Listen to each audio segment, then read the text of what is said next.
Lady Gaga est l'une des pop stars les plus influentes du monde. Révélée en 2008 avec le titre Just Dance et l'album The Fame, elle a su s'imposer sur la scène internationale grâce à des productions très efficaces taillées pour les dance floors, des clips qui sont prodigieux et des tenues iconiques comme sa robe de viande qui lui a valu une vive polémique.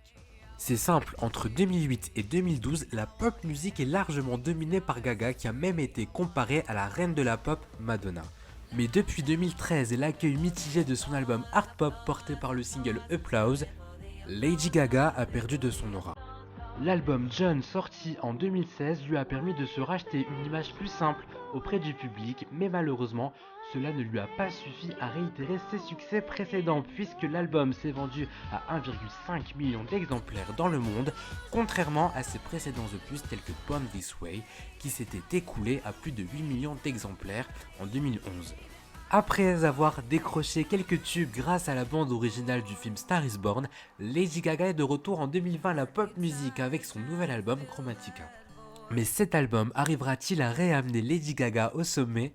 En février 2020 est sorti Stupid Love, le premier single de l'album qui lui a permis d'officialiser son retour à la pop music. Ce titre dance s'est hissé à la première position sur iTunes dès sa sortie et il s'est classé dans plus de 30 pays. Le second single, Rain on Me, en featuring avec Ariana Grande, a réussi l'exploit de se classer numéro 1 dans les classements hebdomadaires des deux plus grands marchés de la musique, c'est-à-dire les États-Unis et le Royaume-Uni.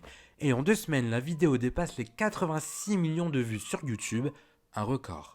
Quant à l'album, sorti le 29 mai dernier, il est arrivé numéro 1 du classement qui rassemble les téléchargements, les écoutes en streaming et les ventes physiques avec plus de 21 000 ventes en France en première semaine. Il s'agit du meilleur démarrage de l'année pour une artiste féminine en France en 2020.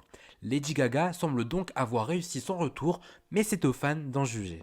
C'est un retour véritablement réussi, un mariage entre une pop dansante, la pop dansante des années 90, et une pop contemporaine qui est plus marquée par la modernité, tant dans les paroles que dans les instruments, qui mériterait peut-être davantage, qui mériterait d'être travaillé davantage.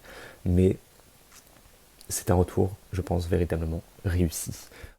L'actualité musicale continue sur nos réseaux sociaux, sur Facebook Musique Actu, Instagram Musique Actualité et sur Twitter @MusiqueActu2.